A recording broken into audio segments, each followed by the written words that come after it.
Hey guys, how's everyone doing? This is Sir Jedi Sentinel, and welcome back to Sentinel Reviews. Today, we are looking at Series 2 of the spin-off Master, Nemesis Express, released in October of 2022, directed by Barnaby Kay and Jason Haig-Ellery. Excuse me. Nemesis Express stars Eric Roberts as the Master and Chase Masterson as Vienna Salvatori. Also featured in the cast, the billing here is kind of big, is Michelle Asante, Terry Ann Bob Baxter, Nicholas Bolton, Esmond Cole, Rodney Godden, Anna Sava, and Justin Salinger. As always, there is a blanket spoiler warning in place because I do these unscripted. So if you do not wish to be spoiled, in the description box below is the link to Big Finish's website, where you can purchase Master Nemesis Express. This set consists of 3 stories: Nemesis Express by Robert Whitelock, Capture the Chronivore by Elizabeth Miles, and Passion by Robert Valentine. If I was to... What's going on? Oh, shoot. I forgot to prep that. My laptop's about to die. Okay. Wow, I'm sorry about that. A lot of deviations and distractions. Anyway, if I was to rank the stories for this set, I would say Capture the Chronivore is the weakest, and then Nemesis Express, and then Passion. Overall, Nemesis Express is fine. It's fun, but in terms of quality, it is a massive step down from Series 1. Series 1 was great. I remember it was the thing I was looking most forward to that year from Big Finish, and it didn't disappoint. Series 2 is just a step down. It's one of those quality, objective opinion things. No, subjective opinion things. Sorry, there's no such thing as objectivity in art. But it's just one of those subjective things that I can't put into words. This was fun. I didn't like it as much as Series 1. So, Nemesis Express is set on a ship called the Kairos, which is traveling through the vortex. I'll get to that in a minute. And somehow the Master has found a way to reconstitute himself and take over the train. Meanwhile, bounty hunter Vienna Salvatori once more finds herself in the clutches of the Master, trying to stop his plans. So immediately, I've talked about this before with the Eric Roberts Master, we are hitting the same problem again. So Doctor Who canon is very malleable. You know, the show itself does this all the time. It'll either acknowledge past events or something as canon, or it'll disregard and sometimes even retcon them. Like, the show has final say on what's canon, and it's led to Doctor Who canon being very malleable. That being said, the expanded universe, books, comics, audios, etc., pay much more attention to canon. And this has kind of been the big issue with the Eric Roberts Master that I kind of continue to have. Years ago, there was a companion chronicle called Mastermind, starring Geoffrey Beevers. And in it, the Geoffrey Beevers says that after the events of the movie, when the Master is defeated and sucked back into the vortex, in the vortex, his body is destroyed, the Eric Roberts body is destroyed, reverting him back to Geoffrey Beevers. So we've kind of seen this since Big Finish starting using him. Every story that features the Eric Roberts Master has to have one of two things happen. One, it either has to be set entirely in the vortex, which Nemesis Express is, or two, the story has to end with him being sent back to the vortex in preparation for when his body is destroyed and he reverts back to Geoffrey Beevers. And it's just, Big Finish has obviously written themselves into a corner here. I will say, though, for Nemesis Express, they've gotten much better about it. Like, in their previous stories, the endings felt pretty definitive. Presumably because Big Finish don't know when they're going to get the chance to work with Eric Roberts again. But the ending of this set feels much more open-ended, like they're leaving the door open for future Eric Roberts stories. Speaking of performance, Eric Roberts, once again, is really, really good here. Once again reinforcing my own theory that what happened with the TV movie was not Eric Roberts' fault. In fact, seeing his output, seeing the stuff he's been in, both a lot of the big budget blockbuster stuff and the crappy direct-to-video stuff, Eric Roberts keeps himself busy. Eric Roberts is very clearly one of those actors who needs a really good director in order to thrive. And on top of that, too, I think the direction has gotten so much better in regards to Eric Roberts, because the reason Jason Haig-Ellery is credited as a co-director on these sets is because Eric Roberts has not been able to fly out to the UK where Big Finish is recording and record with the rest of the cast. So Jason Haig-Ellery instead flies out to the States to direct Eric Roberts and Chase Masterson independently. In his early stories, when he first did Big Finish, it was most noticeable in The Lifeboat and The Death Boat, the Diary of River Song story. There were a lot of awkward moments through this process, because Big Finish likes to record all their cast together, not independently, so that the cast can establish their characters' relationships and can much more organically develop a scene. So in a lot of his earlier releases featuring Eric Roberts, you get these awkward moments because it's very clear that what the cast who was able to record in the Big Finish studio, their reading and their emotion in a scene didn't match the direction and the reading of the scene that Eric Roberts was playing to. And it just led to some of these awkward moments. Thankfully, it feels like Jason Haig-Ellery has gotten a better handle on the direction. Not to say he's a bad director. He directed one of my favorite stories, Full Fathom 5, but it seemed like there was something lost or something miscommunicated in the way the cast with Big Finish was directed versus the way Eric Roberts was being directed. That's what I'm getting into. But as I was saying, with good direction from Jason Haig-Ellery, Eric Roberts continues to really thrive, injecting this version of the Master with a lot of menace. Like, in particular, I describe the Eric Roberts Master as an animal. And I think it's a very apt description because, the Jeffrey Beavers Master and the Anthony Ainley Master, they are similarly at the end of their lives, but they exist in a state that is much more stable. The Eric Roberts Master does not have that luxury. Every story we've kind of seen him in, his body is prone to rapid deterioration. Something about the fact that Bruce, the paramedic, is a human and can't handle the Master's physiognomy. Is that the right word? So, essentially, every time we see the Eric Roberts Master, he is dying, and he needs a way to either find a new host body or prolong his life. So it's just, you see this raw, bestial rage every time we get a story with the Eric Roberts Master.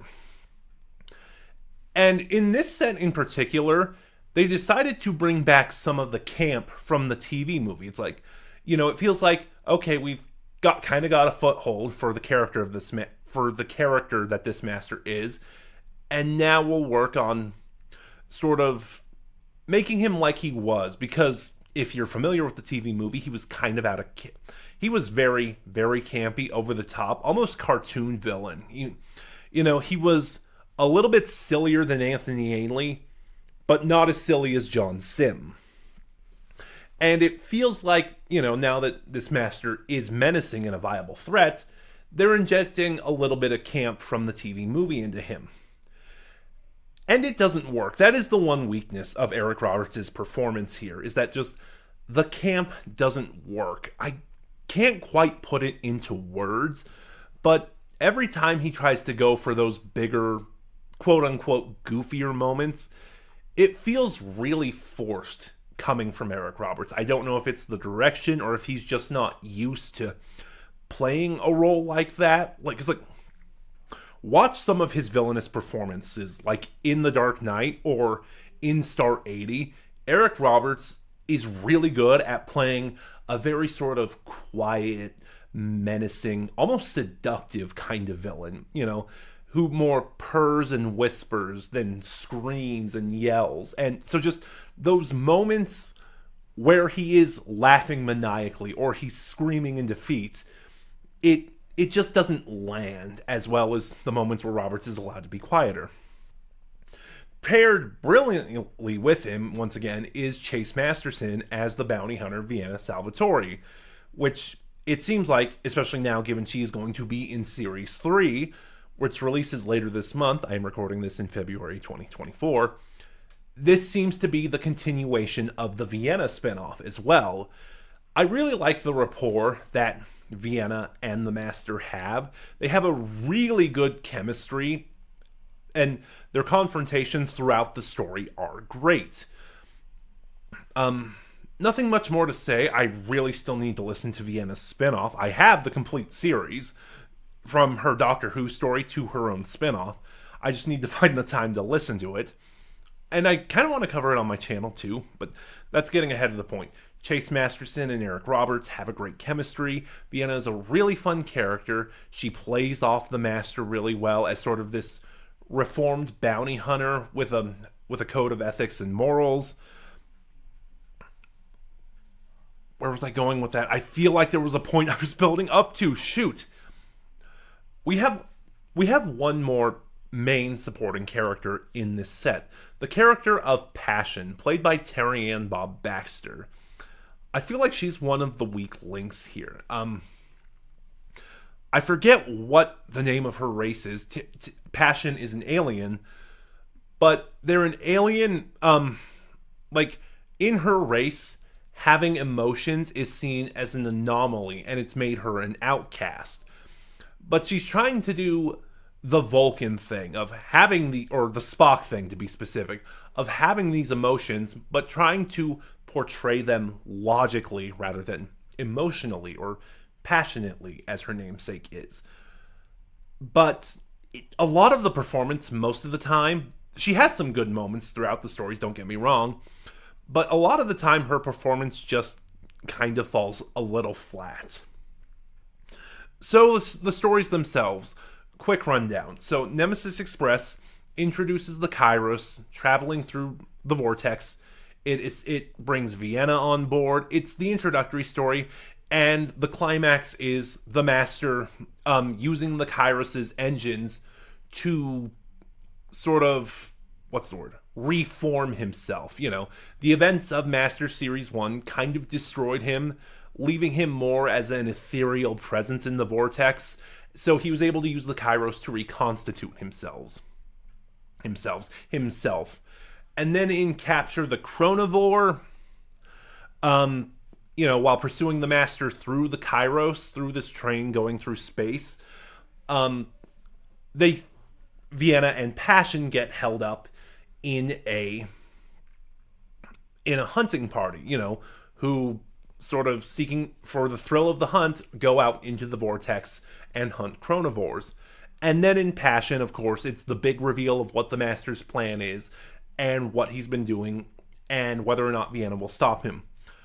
I do like that there is a lot of effort put into having to stop the Master, whether he be one step ahead of Vienna and Passion, or if he needs to, or if he can just overpower them.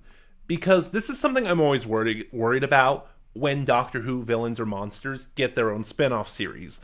Be it the Daleks in Dalek Empire, or when they show up in other spin-offs like Countermeasures, or the Cybermen in Cyberman, or when they show up in Unit, or the Master themselves. There's always this sense of power given to them, to these villains, that the only person who's been able to defeat them effectively has been the Doctor. Now that leads into some readings about the Doctor as sort of a mythic figure, something the Doctor is against. Not getting into that, but like I feel like when you have these villains show up in a spin-off of their own and have them defeated by, or show up in other spin-offs and have them defeated by someone who is not the Doctor, it diminishes their threat a little bit. You know, like, shoot, I am having an off day today, excuse me, but yeah, no, it's like when the Daleks show up in countermeasures, for example, or, you know, when the Cybermen go to war against the human race, when you have someone who is not the Doctor defeat them, it just diminishes their threat level a little bit. Like, you know, if any random Tom, Dick, or Jane can stop them, why are they a viable threat in the first place? And I feel like the way the battle between Vienna, Passion, and the Master plays out throughout this set really helps kind of skirt around that debate, that criticism a little bit. Now, again, back to my story ranking. Capture the Chronovore is the weakest one. It is a sequel to The Time Monster in many ways. You know, the Master has taken over a segment of the train that features a hunting party of rich upper-crust snobs who, you know, hunt chronovores for the thrill of the hunt and the fun of it, and it just goes nowhere, really. Because this is a filler story, and normally in a longer series, I wouldn't really criticize filler. Filler is not a bad thing, and it feels like on the internet, filler has become such a dirty word. But in a set that is only 3 stories long, you really shouldn't have filler. Like, the story Capture the Chronovore has no bearing on the overall story arc at all. Once they stop the Master, that's it. You know, like, the Master is able to create a gun that siphons off a Chronovore's powers, and he uses it several times throughout the story to aid the supporting cast to death. But then he gets stopped. I believe his gun gets destroyed. If not, he doesn't use it again. And then, you know, just, again, in the last story, the events of Capture the Chronovore aren't brought up at all. In fact, there is a secondary antagonist. He's like the head security guard for this train, the Kairos. The Master is able to enslave, in Nemesis Express, the Master is able to enslave his mind and make him his servant. He doesn't show up at all in Capture the Chronovore. And then he shows up again in Passion. It just kind of shows how pointless to the overall set this story is. And sorry I'm singling that story out in particular. It's just, it really sticks with me how pointless that is. But yeah, I don't really have much more to say. Nemesis Express is fun. Eric Roberts is obviously having a blast, and the set continues to help improve this version of the Master in the eyes of the Doctor Who fandom. But, you know, aside from being fun, it's not up to the same quality as Series 1. But those are just my thoughts. Have you heard Master Nemesis Express? What are yours?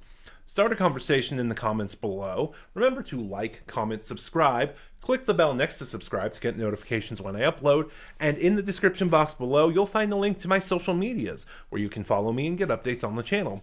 This is Sir Jedi Sentinel, and I'll see you guys next time.